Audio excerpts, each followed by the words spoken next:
এই মুহূৰ্তত জনাই আছো ঝাৰখণ্ড মহাৰাষ্ট্ৰ আৰু অসমৰ 5খন বিধানসভা সমষ্টিৰ উপ নিৰ্বাচনৰ ফলাফল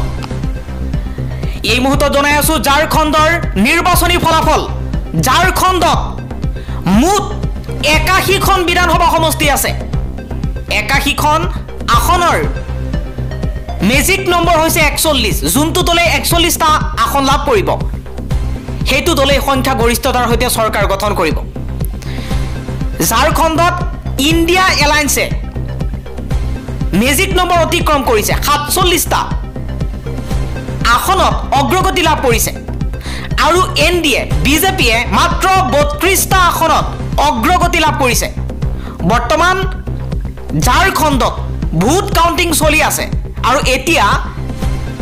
ইণ্ডিয়া এলায়েন্স ঝাৰখণ্ডত আগবাঢ়ি আছে আৰু পিছ পৰি আছে বিজেপি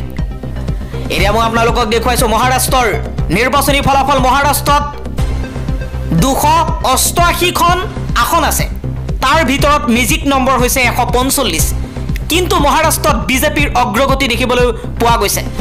বিজেপিৰ বৰ্তমান সময়ৰ আপডেট অনুযায়ী মেজিক নম্বৰ অতিক্ৰম কৰিছে বিজেপিয়ে 217খন আসনত অগ্ৰগতি লাভ কৰিছে আৰু এমভিএ মাত্ৰ 56খন আসনত অগ্ৰগতি লাভ কৰিছে 288খন আসনৰ ভিতৰত বিজেপিয়ে মেজিক নম্বৰ অতিক্ৰম কৰিছে বৰ্তমান সময়ত ভোট কাউন্টিং চলি আছে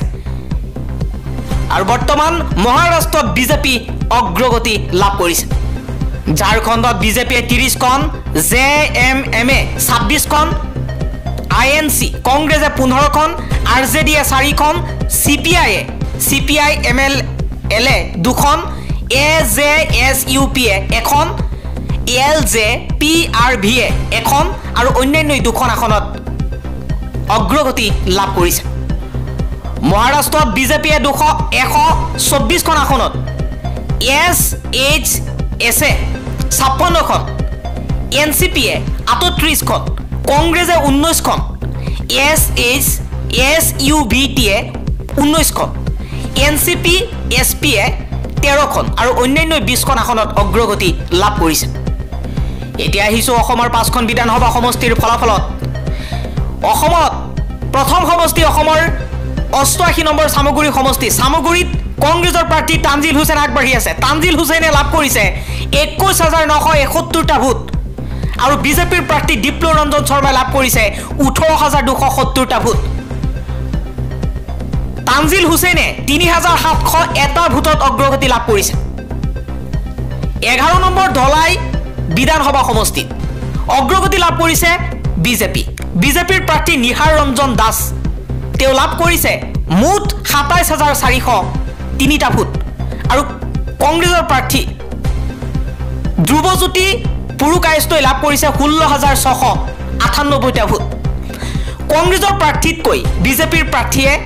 10705টা ভোটত অগ্ৰগতি লাভ কৰিছে ধলাই সমষ্টিত বিজেপিৰ অগ্ৰগতি আৰু এই অগ্ৰগতিয়ে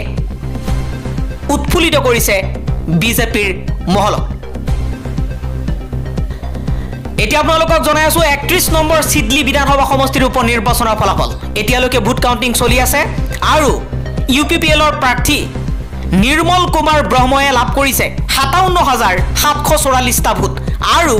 বিপিএফৰ প্ৰাৰ্থী সুদ্ধ কুমাৰ বসুমতাৰীয়ে লাভ কৰিছে 33868টা ভোট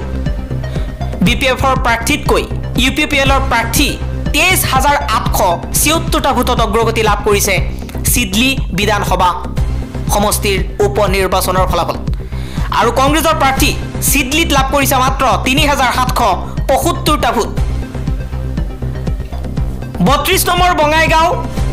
বিধানসভা সমষ্টি বঙাইগাঁৱত অসম গণ পৰিষদৰ প্ৰাৰ্থী দীপ্তিময় চৌধুৰীৰ অগ্ৰগতি তেওঁ লাভ কৰিছে 44514টা ভোট আৰু কংগ্ৰেছৰ প্ৰাৰ্থী ব্ৰজেনজিৎ সিনহাই লাভ কৰিছে 26729টা ভোট কংগ্ৰেছৰ প্ৰাৰ্থীতকৈ অসম গণ পৰিষদৰ প্ৰাৰ্থীয়ে 17785টা ভোটত অগ্ৰগতি লাভ কৰিছে 18টা ৰাউণ্ডৰ ভিতৰত 10টা ৰাউণ্ড সম্পূৰ্ণ হৈছে বঙাইগাঁৱত অসম গণ পৰিষদৰ প্ৰাৰ্থীৰ জয়লাভ নিশ্চিত